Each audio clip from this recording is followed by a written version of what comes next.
Hello, everyone. Welcome back to the RationalInvestor.com's Daily Brief Recap. Maybe just do a quick one here today. We don't need to go into too much detail for you guys. Broader market, we were sort of talking about this to start off today. Risk on versus risk off. Looks like the risk off assets are continuing to catch bids, and we kind of talked about this recently. Gold 38.2 levels being tested at the moment. Gold stocks looking really interesting. Bonds going up and filling in a bunch of gaps to the upside. Interesting how the yen has not broken out here. So a little bit of a disconnect there. But nonetheless, risk off. Really enjoying a nice up day here. And risk on. Is Bitcoin part of the risk on scenario? I think it is, but interesting to see the oil playing catch up big time here today with coming off. I heard that Russia said that they were not going to endorse production cuts at the next OPEC meeting, which is ironic because anyway, long and short of it there is as long as the Russian oil is flowing freely and they are supplying Europe, I think the sort of short-term demand and supply situation is tilted towards lots and lots of supply, and so oil's coming off here a chunk. It's interesting how stocks are just wavering up here at the top end of their range. We've had some really nice performance recently. Out of a few of our names that we're sort of keeping an eye on here in the short term, CenturyLink, Teva. I noticed my oriented strand board, gimme wood, I want wood, is pressing up highs again. But at the same time, too, I'm seeing, a bit of weakness. Energy, I have been, I put on a new position in both of these little energy stocks. And I've got stink bids working against the bottom end of ranges on both of these. So I'm actually going to try and buy a little bit more. This guy here, Gulfport, they came out with pretty nasty earnings miss, capex, expenditure reductions, share buyback program suspended. So I wouldn't be surprised if I get flushed out on this one. But Ring actually came out with really nice earnings report, beat expectations. So I don't mind actually buying a little bit more of this guy. But we'll see how it goes. Live by the sword, die by the sword. The only way I could get in on, things like this, KPTI was I stepped in on the weekly W's and bought. Or Sonos, right? Step in on the weekly W's and buy. Or, Teva, stepped in on the weekly W's and buy. So it's live by the sword, die by the sword. Just, Anyway, point that we're making here is risk on. Sure looks awfully toppy here. Risk off. Counter trend rallies. Now we're starting to get inside bars here on the bonds. Gold's looking interesting here. I do have a few gold names and metal names that I'm watching. I found a new one that actually I really like, this zinc name. Only about 50, 60 million shares out. Good chunk of it owned by insiders, right at the bottom end of his range. So I am quite interested in this kind of name.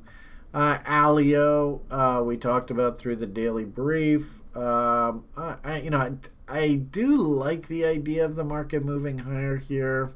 We didn't get as much squiggly back and forth on things like Barrick as I expected. It was interesting. Newmont was recently upgraded. I mean, I'm not going to go chase, and I don't really have a trade here per se on the big boys. Where was I going with that? The gold seasonality is what I was sort of talking about in the daily brief today. And this isn't a terrible time of year to be thinking about buying some gold and silver. There's the mid-November trough for gold.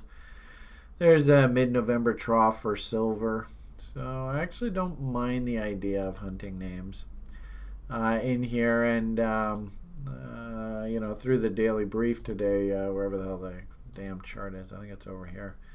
We were talking about that little Alio. I've been watching it for a while, so I might actually even pull the trigger on this one. Of course, if I can find the damn symbol, maybe I'll just type it in here. ALO. You can see on the weekly basis, we're in reload zones. So, that shouldn't surprise. On the daily basis, we even dipped into a reload zone within a reload zone.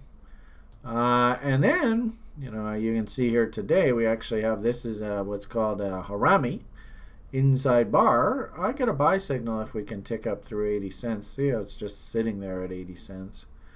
And if we look at the daily chart, this is actually what's called an engulfing bar. So again, if we can tick up through that 80 cents, this is actually a very powerful single bar here. And what a coincidence, you can see that reversal bottom here. And today's low, that bottom of that engulfing bar is that low there. So really interesting level here on something like an Alio. I think I might take a shot off of that if it does decide to come in. Okay, so where should we go next? Why don't we go back to our spreadsheet? So there's the Alio. I am watching GPR, but they're having some really interesting company problems right now, so I'm not ready to pull the trigger there. Like I said, I might pull the trigger on Alio, and I really like this zinc name. Really interesting. Finish off today's conversation with a quick boo at some crypto. Good old Bitcoin came down into a pretty powerful AB equals CD extension level. Also notice 78.6 off of that range. So we were sort of talking in the daily brief today, trend following kind of systems. I want to be a day trader was just absolutely killing this market because, of course, it's a bearish market state. It's trending hard. So trend following systems are killing it here. And because everything is pointing down, it's very difficult for me to start pounding the table on the buy side. But, like I said there just a moment ago, we did come into some pretty important harmonic AB equals CD levels. There's one image of them getting hit. We sort of talked through the daily brief. Here was another illustration of those ABs, CDs getting hit. And what I sort of suggested to people was, yesterday was a good example where, some people just trade these levels blindly. I personally like to see a little bit more structure to this. So if you are thinking about sort of, swing trading, these kind of setups, and exactly the 50% rule you're going to use to set your targets, I don't know, that's debatable. I mean, we might even go all the way back up into there. But, at those AB equals CD levels, we look down at our indicators. Now you can actually see signs of divergence in the market. We've got our overbought, oversold indicators, very stupidly oversold. And you can actually start to see some structure coming in here. So I could see a dead cat bounce rally up into things like 50% rolls, and some of our OGs on the site. We're hunting long setups through here. For a guy like me, I'm just going to cool my jets. There's not really any huge hurry, to go and bet the farm. And as I'd sort of said, and this is what I'm a little worried about here. I mean, like I said, I can understand guys taking shots here. But just understand, if we lose these levels and the buyers just don't come in here, I actually think probably we got to come right back down to this original market structure bottom here. And sort of my warning to the site people is if we zoom out and look at this trend channel, say like a 4-hour chart, notice there is that original trend line we've been talking about forever. We actually jumped above it and then came back down. We've gone back in it. And if we can't sort of turn here and get back up and play back with this trend line, then really the next spot where we should be looking for, respect is this midpoint of this channel. And as I said just a moment ago, notice the midpoint of the channel lines up actually with that market structure. So be careful here. If we're lucky, we actually do pivot and we can recapture that trend line. As I said just a moment ago, there are guys on the sites that are building little lower time frame setups to try and capture this 50% move kind of idea. But this is tenuous at best right here, folks. So that's probably the way I would look at it for Bitcoin. And then finally today, again, I've sort of talked about this at length. Coin pickers market, weekly W's. What a surprise. People on the site this morning were posting, hey, check out Vibe. Now, sad thing is, and I know this breaks guys like Kevin's hearts, this is all about Soviet America, right? So, I do see the setups coming in, but if we live in Soviet America, orange-haired people tell you what you can and cannot buy.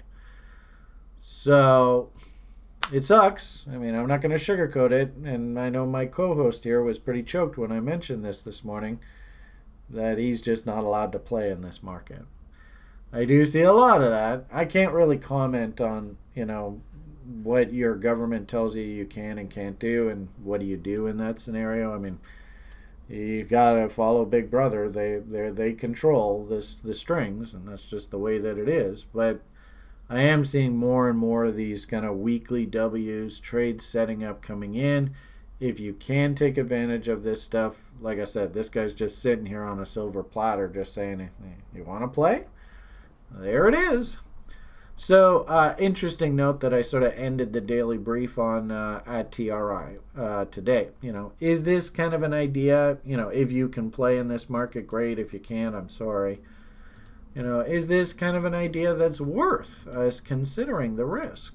If we I'm not even asking for new highs. All I'm saying is, can we get things like 50% rule bounces?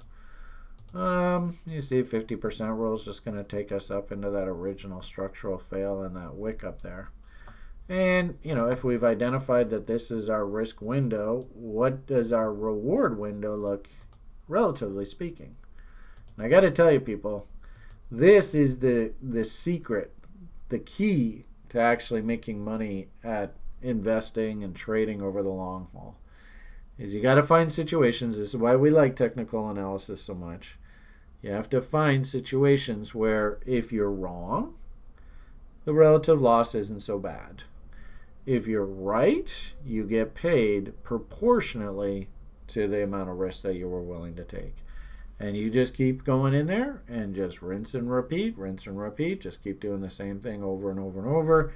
And even if you're right only half the time, I mean, just look at these boxes. If half of my trades look like this and half of them look like this, do the math. You hopefully see that you are very, very profitable. So, okay, I think I'll leave the free offering at that today. Some levels for you to consider, some ideas. I really like this zinc stock. Have I mentioned that? And what I'm sort of seeing in the market. All right, everybody, have yourselves a great day. All the best, and bye for now.